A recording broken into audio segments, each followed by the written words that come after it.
You know, much of this stuff does revolve around what you as students want. So students have, you know, a standard list of things they want.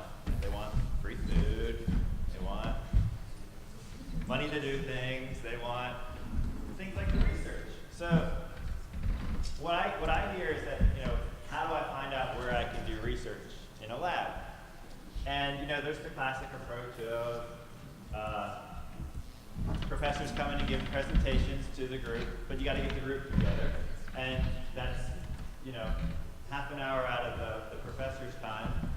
And, you know, I encourage you to think of models in which the students take charge of the things that they want to do. I'm a big advocate for student-led initiatives. And unless you're doing something really, you know, disruptive, well, that's even better, do something disruptive. But unless you're doing something extremely disruptive, there's going to be very little resistance. There's going to be a couple of eyes turn and like, what are you doing? But imagine a model in which students generate the lists of all the professors doing all of the research. And there's like, what are the last 4 students that have done research in this lab? What have they done? And have the students come and present to the students on, this is the research that I'm doing in this lab. My professor says we need 2 more students next year, or this project's going to end. I'm going to self-recruit. Because in my lab especially, I'm happy if a student says, I've got this friend, they're really interested in this research, I told them all about it, they're very excited. I don't have to recruit, I don't have to present. So I would highly encourage you to think of systems and models by which the students are basically self-generating their own outcomes, because the more you try and bog down the system, the more resistance you're going to get. We're happy to help, but you'll find resistance at any point in which you actually start to try and make the system work for you as opposed to with you. So 2 more presentations. Now we gave awards in excellence for outreach and mentoring. And these are given to chapters that have really exemplified those 2 particular missions, in addition to all the other stuff that they're doing. But really just excellent examples of students working to either mentor within their particular student group or provide mentorship opportunities outside of their student groups through networking with industry and outreach. So, you know, what are you doing to make sure that BMES is first of all spelled correctly, but also people understand what it is? Because we're new. We're a new society. Biomedical engineering hasn't been around that long. There's still very many people who don't even know what it is. And everyone's saying, oh yeah, that's kind of cool stuff, but I don't know what it is. And if we can't get 10th graders to understand what it is, they're never going to come. So first presentation is by University of California, Davis, right? Yes. Okay, for mentoring. Thank you. Hello, everyone. My name is Rose Trump. Myself and 3 other dedicated officers are here to represent our BMES chapter at the University of California, Davis. We are an outstanding chapter with a mission to provide helpful academic and professional resources to biomedical engineering undergraduates. All of our events, professional or social, aim to bridge the gap between undergraduate students, graduate students, and the biomedical engineering faculty at UC Davis in an effort to enhance the undergraduate experience. But as you can see in our figure over there, we do more outside of our department. We're not in a bubble. We have a relationship with the local businesses in our small college town. We have a relationship with other UC Davis clubs and high school. We try to help our members in every aspect of their academic career, from obtaining a research positions to applying for grad school or getting a job in industry. From writing for our beautiful newsletter, the BM Messenger, to contributing to their community through STEM outreach, as you can see there. Our chapter is made up of 14 dedicated officers. We have 2 types of membership, local and national membership. Here you can see our membership significantly increases every single year. Out of our 553 undergraduates in the BME program, over a third is a member of BMES. Our events are also attended by 80% of our undergraduates in the program, and many engineering students that are also not within biomedical engineering. We were honored by the National Society 3 years in a row. In 2012, we won the Commendable Achievement Award. Last year, we were honored with the Meritorious Achievement Award. And finally, this year, we have the Outstanding Mentoring Program Award. For more details about the inner workings of our chapter, please explore our website shown over there, as well as email us. We highly encourage inter-chapter collaboration and communication. Today, we're going to focus extensively on our exceptional award-winning mentoring program. Thank you. Oh, and I myself am the BMES president.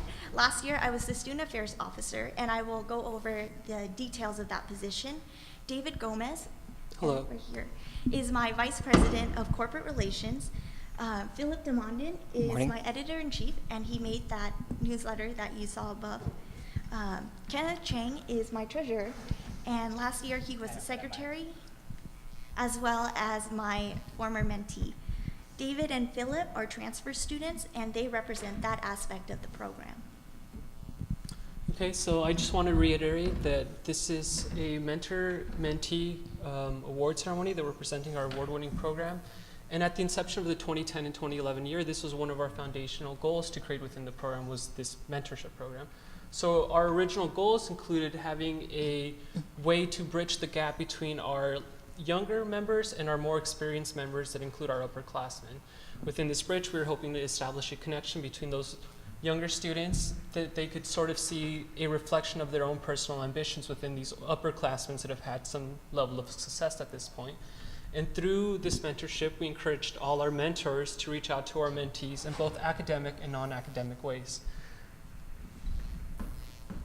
And keeping these objectives in mind, we, for our 2013-2014 years, have to remember that the true measure of success for any program is not necessarily how well funded we are or how much time we ourselves put into the program, but on the actual active participation of our members. And so one of our key goals and actual centerpiece of our ambitions, because we understand there's a cascading effect to this, was to increase the active participation of all our members. Not just in terms of quantity, since we understand that that's probably going to happen given the growth of our major and the interest that we generate, but in terms of the actual active participation of our members. So that was our number one goal there. And then our second goal was to increase, to improve on our events, we'll talk about them shortly, and to increase the accountability between our members, which would include creating a weekly mentor-mentee task. And lastly, to acknowledge a subset of our members was that initially we were really emphasizing the graduate approach to academia. And so we wanted to better represent those underclassmen that really wanted to pursue industry almost immediately. And so we created this mentor program with industry professionals to acknowledge that. So now that those goals and objectives have been explained, I would like to ask you to take a journey with me, because this journey is very important. It is what somebody who's participating in the program experiences. And I'm going to tell you about this journey by telling a story of the events we ran. So, first off, we kick off with the Graduate Student Social. This is where we lure graduate students with coffee and desserts, and boy, was there a turnout. And we tell them, you know what, you guys were undergraduates once. Obviously, you're seeing some success because, well, you're here in grad school. Now's your chance to give back to us, the undergraduate community, by telling us your journey. How did you do it? And then after we do this, oh, by the way, our graduate group is BESA, Biomedical Engineering Student Association, here at UC Davis. And then after this happens, we get everybody paired up, etc. There can be a mentor with multiple mentees or a mentee with multiple mentors. And then we kick off with the bonfire night. This happens at our very own UC Davis Arboretum. And now what this does is breaks the ice. Now, this is important because when mentors and mentees are comfortable with each other, it's not just going to be email you once, email you twice, boom, we're breaking up. It's going to be, hey, I'm comfortable with you. I know who you are. I know what you look like. Let's grab coffee sometime and tell me your story. I'll tell you mine. Let's learn from each other. After this is done, we hold something called a progressive dinner. Now, what is a progressive dinner? Oh, it's kind of cheesy, actually. And what we do is we host different courses of a dinner at different houses, which, by the way, would be the houses of our officers. Now, what does this accomplish? Well, one, it happens during around Thanksgiving. So it's in a celebration setting. Everybody's happy. Spirits are high. Very low stress from schoolwork, we hope. But more importantly, we get the pairs to know the BMES officers in our club. Well, because it happens at their houses. Another aspect of this is that the pairs get to meet with other mentor-mentee pairs. So bonfire night, they've met whoever they're paired with, and then progressive dinner, they get to see the other pairs. This shows them that they're part of a big program, a successful program, and like I said earlier, many people can have multiple mentees and mentors. Everybody gets to sort of extend their social circle. Now, other events we've done is the game night. Oh, it's one of my favorites. This is where we did board and card games with mentor-mentee pairs. Now, this is important because we did this with other school clubs at UC Davis. Now, what this accomplishes is we show an interdisciplinary aspect of our program. We collaborated with the Society of Biological Engineers, SOBI, and the American Institute of Chemical Engineers, AICHE, at UC Davis. We got to show them a glimpse of our mentor-mentee program while we get to talk with them and extend, like I said, your social circle. And then after all of this, we end the year around springtime with picnic in the park. Now, this is very important because this is what makes it unique to UC Davis. We go to our very own farmers market and show the mentor-mentee pairs and every other participant that, you know what, this is your town. You're not just here for academic purposes.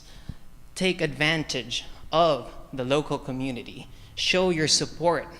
And especially if you don't have that many, like, say, industries or companies in whatever city you're in, take advantage of the local scene because they're great. We've got a lot of great responses from them, a lot of great feedback from them. So in summary, these events are to increase the cohesiveness between mentor and mentee pairs. We enrich the experience by showing the pairs that they are part of a larger community while encouraging them to take a piece of the opportunity pie. Our club structure was built to efficiently utilize everyone's time and expertise. Because the upperclassmen are looking for internships or they're thinking about grad school, we pair them up with mentors that are our alumni, our industry professionals, or graduate students. These upperclassmen mentees also act as mentors for our freshmen and sophomores because they have expertise about classes that needs to be taken, where to get textbooks, and so on. Our graduate student mentors, all the undergraduates from all grade levels. For the young ones, they can introduce their mentors to research and advise on a specialty to take. Last year, we met one of our goals by increasing the number of participation in our society. It tripled. We doubled the amount of our grad student mentors, and for the first time, we recruited industry mentors.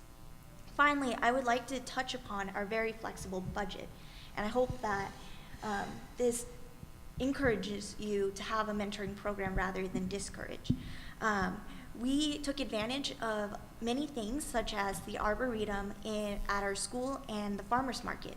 So those are locations that you don't have to pay for. Utilize your community. We also, by hosting events with other clubs, we're splitting that cost. Last year, the most expensive part of our budget was the progressive dinner, which we thought was a very beneficial and valuable splurge because it was attended. We have over 160 people in this program, and about half of them went to that dinner. Imagine that many people in my apartment.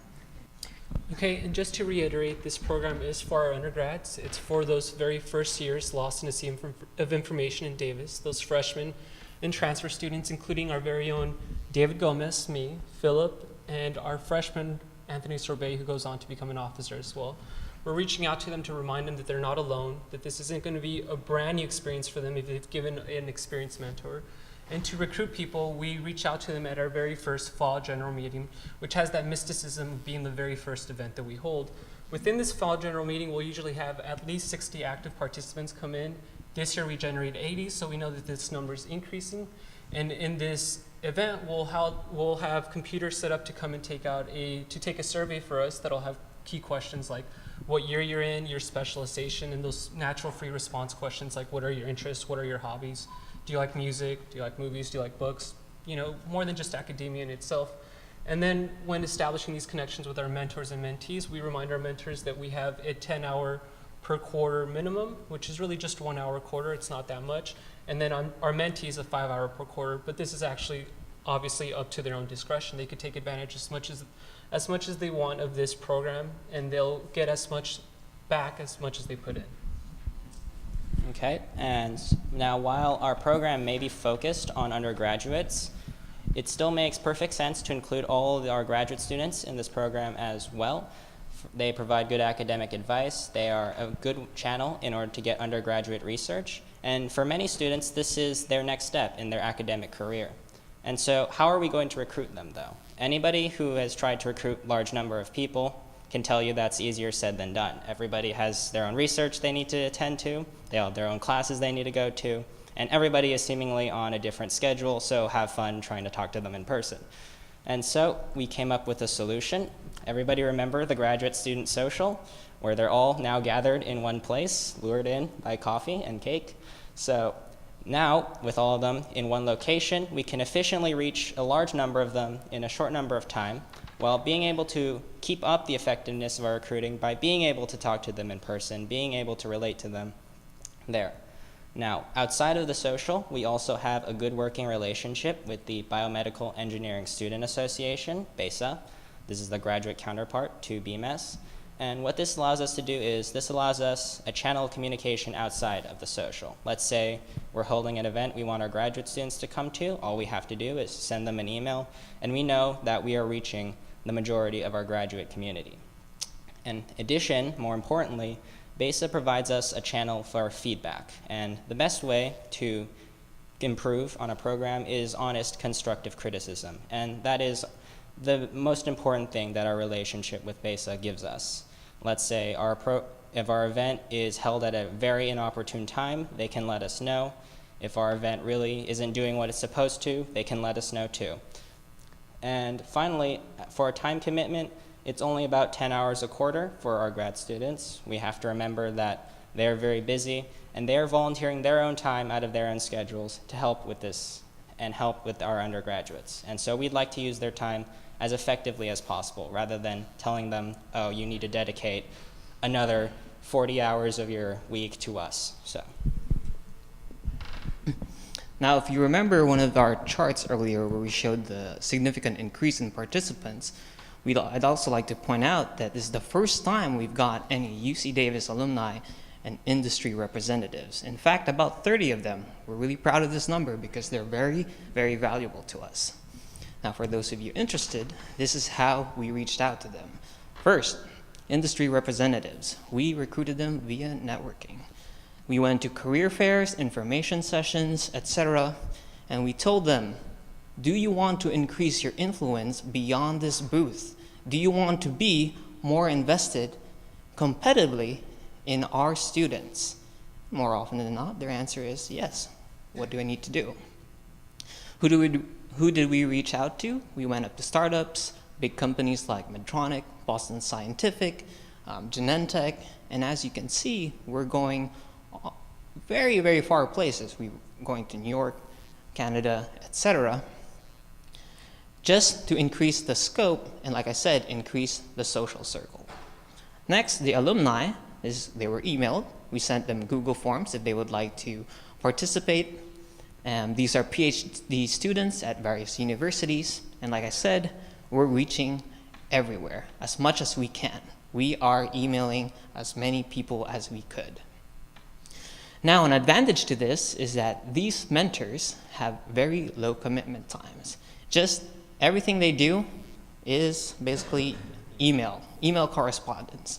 Now, some of you may ask is, well, if they're only emailing us, how exactly do we know that they're mentoring us effectively? These are just words on a page. Well, and this is what we've told all these mentors, is that you guys are very important to us, because for every 2 minutes you guys write down and help our undergraduates, that's worth 2 hours of wisdom for us. And I can tell because my mentor, he was a UC Davis alumni, he was a pre-med student. Every week he just sent me a blurb like, hey, this is really good to do, this is a good thing to think about these things, and it helped me so much, whether it was class-wise, social-wise, networking-wise. And then now, I will talk to you about our Student Affairs Officer position. The Student Affairs Officer is in charge of the whole mentoring program, and they are elected within the BMES members. Duties include publicizing the program and responding to emails, attending weekly officer meetings and writing up the weekly mentor-mentee task, recruiting at general meetings and recruiting the graduate students, the alumni, the industry mentors. The Student Affairs Officer makes the pairings. That involves getting to know a lot of the members and making sure people are compatible, attending program events, and creating these events. So total, this is around 90 hours for the whole academic year, which sounds like a lot, but nothing is too demanding when you're part of something so great. And now I'm going to go over briefly the future of our program. Now, as obviously we've had a lot of success in this past year, but there's still more that we want to do. There's still improvements that we want to make, and so we're just going to briefly go over them here. One of the main goals is to improve responsiveness between our mentor and mentee pairs. We want to make sure that they're actually talking to each other, and this isn't a broken relationship. And so we will be putting our emphasis through communicating with social media. Now, social media, love it or hate it, is now a vital part of our lives. And so we'd like to teach our mentor and mentee pairs how to utilize this tool in order to better communicate with one another. It can be simple things like, oh, I need help on my homework. How do I do this problem? To more important ones like, oh, do you know if there are internship opportunities? Do you know if there's undergraduate research available to me? In addition, we want to continue our professional and academic support. This has been one of our main goals, and there are many new events we want to try. One of them is where we will teach professional and formal dining etiquette. A lot of the times you'll be meeting your new contacts at formal events like this one, and a lot of the times though people will have no idea what to do, and you can't really blame them because this is the first time they've ever been to something like this. There are a lot of unspoken rules when it comes to talking to people in person, setting that good first impression, and we want to make sure that our mentors and mentees are as best prepared as possible for whatever situation comes up. Finally, we'll also have new enticing events such as speed networking. These will help, they have a multifold purpose here. They will help connect mentor and mentee pairs with one another. They encourage team building, teamwork, and excellent and other skills inside the program. And finally, it makes this program seem cool. We want people to want to be in this program. And so we'll be holding these events to draw people in, draw new members in as well. Finally, there are a number of structural things we want to improve on. The main one is a better support structure for our mentors. And one of the main feedbacks we've gotten over the years from people outside the program is that many don't feel confident or they don't feel qualified to be a mentor. They don't want to send somebody on the wrong path in life. They're afraid of that. And so we'd like to remedy that with our new mentoring workshops. This will be there. They can learn how to effectively engage with somebody younger than them, how to pass on their knowledge and experience. That way, our mentors don't feel like they've just been thrown in the middle of the ocean with a simple good luck, have fun. And so this way, everybody will benefit in our program, not just the mentees. And then a tower can only rise really as high as its foundation allows it to, and so we'd like to acknowledge our personal foundation. Dr. Athanasi, who always makes sure that our program is properly funded and well organized, our senior advice professor, Dr. Passerini, who's kind enough to attend our presentation, and literally the person who makes sure that we're not lost, Rosalind Christian, our academic advisor. Lastly, I would like to thank our senior officers, the alums, Varsha, Alex, Rachel, Vivian, Edith, Jasmine, Edwin, and Matthew. I would like to thank the National BMES Society for having us and for supporting us, and to all of the mentors and mentees that were a part of our program last year. Thank you. Thank you.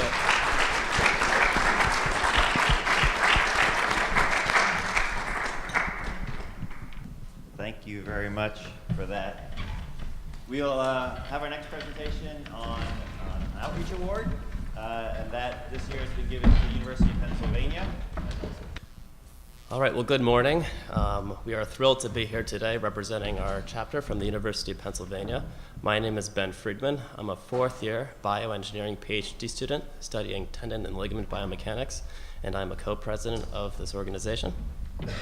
And my name's Kush. I'm a co-president of the BMES chapter. I'm a junior studying my master's and bachelor's in bioengineering, and I'm really excited to be here with you guys. Before we go on to talk about our outreach and mentoring efforts, I'd like to tell you about who we are and where we come from.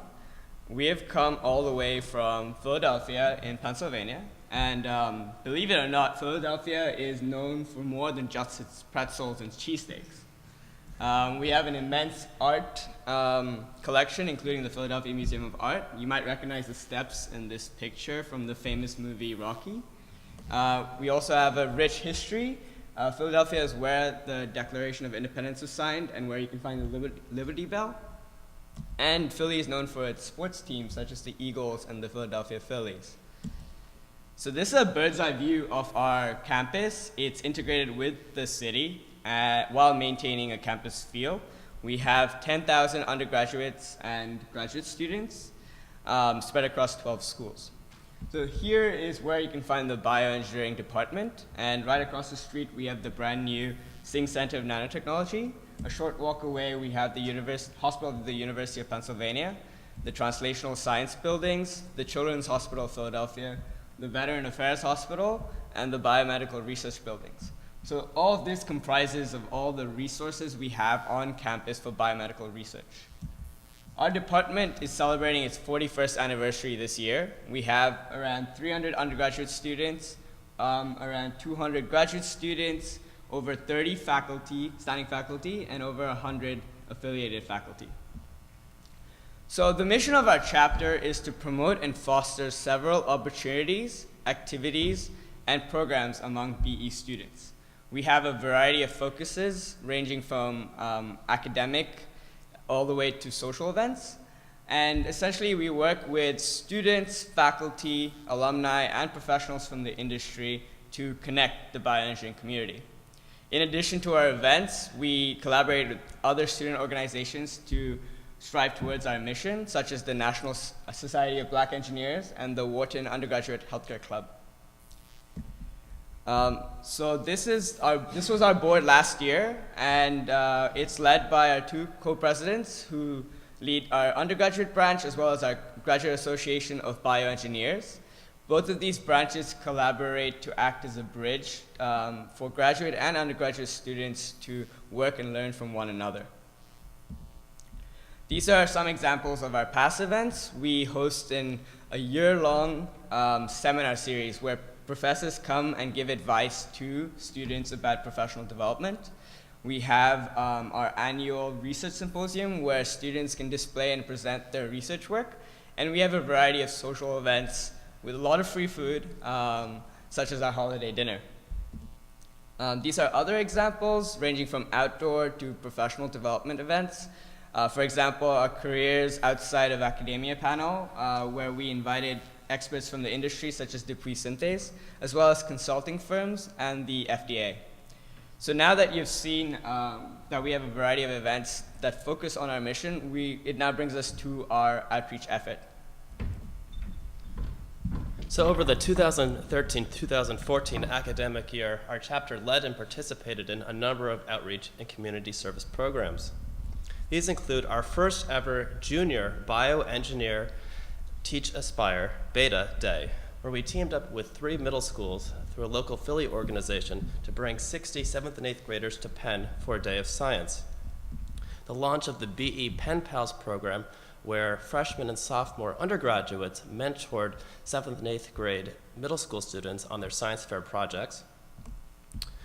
Various STEM-related outreach talks at middle schools, as well as some community service events, including the Children's Hospital of Philadelphia 5K race to benefit pediatric cancer research, a Habitat for Humanity build trip, and the Relay for Life fundraiser to benefit the American Cancer Society.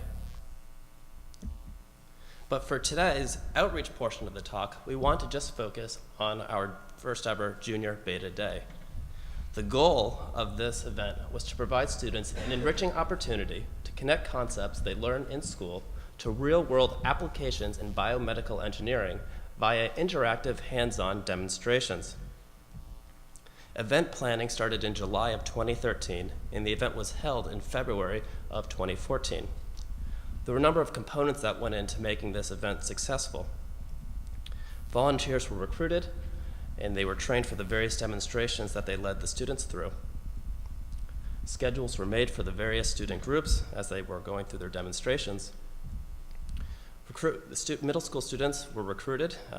They were chosen by teachers through schools that we collaborate with through an organization called iPraxis, which we'll touch on in just a moment. We had an approximate 1-to-1 male to female student ratio. And transportation between and from schools to Penn was coordinated. Food and room reservations were made. Safety was a factor that we took into consideration. We had Penn's medical emergency response team present just in case something was to happen. And pre-learning material was sent 2 weeks prior. We collaborated with a number of other student organizations on campus, including the Mechanical Engineering and Applied Mechanics Group, as well as the GRASP Robotics Laboratories. This event was made possible through the generous financial contributions of our department, as well as an organization called iPraxis, which is a local Philly group which partners with middle schools to bring and enrich them in STEM-related disciplines. Here's a little bit more on iPraxis. Their goal is to spark an interest in the sciences and encourage the pursuit of science-related careers among all students. iPraxis makes STEM fields tangible to Philadelphia's underserved students. They hold a variety of science fairs that involve over 600 students, including weekly mentoring, science and career presentations, and they have 7 partner middle schools. As biomedical engineers, our strength and role in this process is to connect the dots for where biomedical engineering fits in. In our outreach talks, we always show this picture of something that students find quite tangible, a school bus. And we ask them to think about the various types of science or engineering that go into building that school bus, such as mechanical engineering, electrical, material science. And we ask them to think deeper of where biomedical engineering can fit into the picture, whether it's human factors design, ergonomics, crash testing, and more. We also try to connect concepts from nature that have inspired the design of various products that students might be familiar with, such as Velcro, prosthetic limbs, and new methods to build full-body swimsuits, as we use BME to link concepts from all sciences. We also emphasize the importance of asking questions, thinking outside the box, being okay with making mistakes, and more, as advice for succeeding in middle school, high school, and beyond. With these ideas in mind, we held our first ever Junior Beta Day. we brought 60 7th and 8th graders to Penn from 3 inner-city schools. We had over 50 student and faculty volunteers help us throughout the day, leading students through 6 demonstrations and 2 talks. As you can see from the photo, it was one amazing day. After arriving at Penn, the students registered, and then they heard a talk by Dr. Chakas on an overview of biomedical engineering. Students were then broken into groups, and they participated in a variety of hands-on demonstrations. Students watched their muscles fire as they moved their arms in an EMG and goniometer lab. They pulled apart spaghetti and tested its mechanical strength in a mechanical testing lab. They learned why Michael Phelps swims differently than an E. coli in a fluid dynamics lab on kinematic reversibility. The students also were able to tour the GRASP robotics labs to get a feel for biomedical engineering into other disciplines. They operated the Da Vinci surgical robot with added haptic feedback. They interacted with flying quadrotors, and they got to pet a walking dog that was made out of a robot. The students had lunch, and we ended with a closing presentation on how to become a scientist.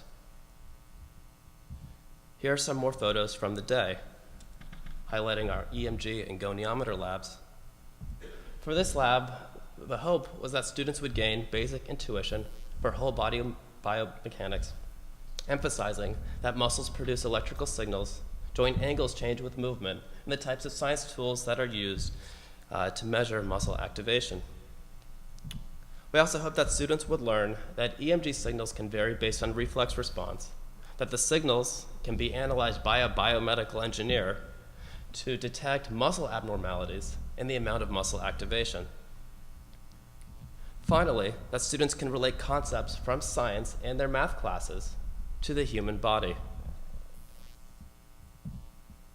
In the kinematic reversibility lab, we hope that students could conceptualize low Reynolds numbers flows and be able to provide basic intuition for how E. coli may swim differently than Michael Phelps, for example. And that through the use of some equations, that students can recognize quantitation as a basic tenet of engineering. In the mechanical testing labs, where students pulled apart electrospun scaffolds and spaghetti, with some of our test samples shown in the upper right-hand corner, students were introduced to the principles of material biomechanics, including Young's modulus, stress-strain curves, and elasticity. And we hope that students can, again, continue to relate concepts from science and their math classes, such as slope, force, variability, and data, and more, to biomechanics. And in our closing talk and recap session, we hope that by summarizing the entire day, that students would be able to have further appreciation that BME applies in their classes in everyday life, and may inspire some to pursue BME as a career option. The pictures say it all. Student feedback was positive, and so was the feedback from teachers and volunteers. From a teacher at Northwood Middle School, my students and I absolutely loved spending the day at Penn. Our guide was awesome and made our day fun.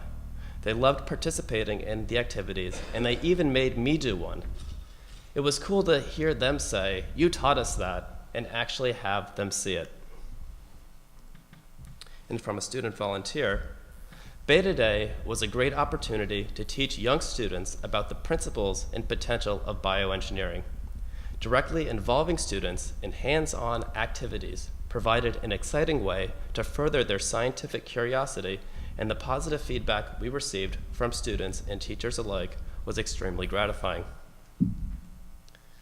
This event would not be possible without our tremendous volunteers, who we'll highlight in a moment, but I'm excited to also mention that planning for Beta Day in 2015 has started, and the event will be held in the spring. The day would not be possible without the help, again, of our great volunteers, both students and faculty. Our chapter also participated, as we mentioned earlier, in a variety of other outreach and community service events, including the Relay for Life, STEM-related outreach talks, the Habitat for Humanity, and the CHOP 5K to benefit pediatric cancer research. We'd like to switch gears just a little bit to also mention the development of our bioengineering mentoring program. This program was inspired in part by a program I helped start with a group of other students my senior year of undergrad at the University of Rochester, where we paired BME underclassmen with their own personal upperclassmen or graduate student mentor. The program had tremendous success, involving over 100 students, and went on to receive the 2011 Mentorship Award at the BMES in Hartford. We hoped that after seeing the success of this completely student-run program, that we could create something similar at Penn. So the best way to describe our mentoring program is with this simple diagram. We have underclassmen that are mentored by upperclassmen who have gone through the beginning of the bioengineering program. And then we have upperclassmen who are mentored by graduate students who have gone through graduate school applications, recruitment, as well as working in the industry. So our program has two main goals. The first is to enhance professional development, achievement, and relationships among bioengineering students. And the second is to foster a sense of community between faculty, graduate students, and undergraduates by building a communal research and mentoring experience. Our program starts off by a very detailed mentor-mentee matching process where BMES board members match mentors and mentees according to their interests and preferences. Then we provide a general framework with social and academic events to get mentors and mentees back together to meet. But we also highly encourage mentors and mentees to have independence to develop their own relationships. Finally, the bioengineering department awards certificates of participation to all mentors and mentees who were involved. So our kickoff event was, we had a very good kickoff event that was attended by a lot of people. And then in the end of the spring, we had over 100 bioengineering students involved in the program. These were the social and academic events that we hosted that were attended by faculty, which is the best way to get mentors and mentees together in another setting. We also got guest speakers to come. This September, we were very fortunate to host Dr. Weinbaum. He's the Distinguished Professor of Biomedical and Mechanical Engineering in the City College of New York. We hosted a luncheon where he shared his thoughts and experiences about mentoring. And then following this, he spoke about changing the way how to empower underrepresented minority students in STEM disciplines through novel approaches in mentoring. The national organization also recognized the launch of our mentoring program, which is the first time we've done it through our chapter. And we really could not have done this without the enthusiasm, the support, and the effort of our mentors and our mentees. So now that you've seen what we've done in the past, it's time for us to give you a glimpse about what we have planned for the future this year.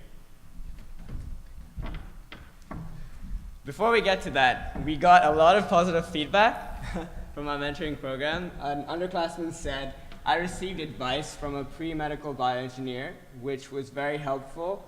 Also, just having an upperclassman in BE to talk about the future, class selection, and other questions was great."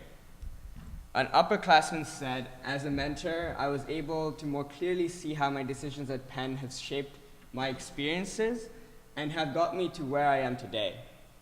As a mentee, I have been guided and comforted about the upcoming application process for medical school." And also, a graduate student said, "As a PhD student, I felt that like I was becoming disconnected from my undergrad life. It was nice to have a chance to meet some of the undergrads and faculty involved with the program, expanding my network beyond only graduate student friends." So now we'll give you a glimpse about our plans for the future. So as we just mentioned, planning for Beta Day 2015 has started. We're working on incorporating some new hands-on demonstrations, including the use of combining brain networks with art with one of our new faculty members. In addition, we're working to show students some human organs on a chip, some collaborative work that we've done with Dan He on his lung on a chip, as well as blinking eye on a chip. We're also spearheading a new engineering design competition with iPraxis. The purpose of this is to expand our impact on students, more than just a one-day event, but something that can last throughout a longer month period. In this idea, we are planning to match 7th and 8th grade students with their own personal undergraduate or graduate student leader who will lead them through a design project. And we're planning to propose these projects to students within the next month. I'm happy to announce that mentor-mentee matching for our 2014-2015 program has been completed, and that program is kicking off very shortly. We're also planning to continue other past events and activities as we continue to foster a bioengineering community that's filled with academic research as well as broader impacts at Penn. So with that, we'd like to thank you all for listening. In particular, we would like to thank our Penn Department of Bioengineering, Dr. Beth Winkelstein, our advisor, Dr. Dave Meany, our department chair, Dr. Jason Burdick, Dr. Susan Margulies, Dr. Michael Risk, Dr. Andrew Chakas, as well as Jen Gillard, Jeannie Marks, and Kathy Vennett that have contributed to everything that we do. We're very appreciative to the National Biomedical Engineering Society for this outstanding outreach award, as well as our travel support and conference registrations. So please feel free to contact us. Our email and website are provided. Come talk to us after this. We're happy to share our ideas and collaborate with all of the organizations here from the other chapters. So thank you for listening. Thank you.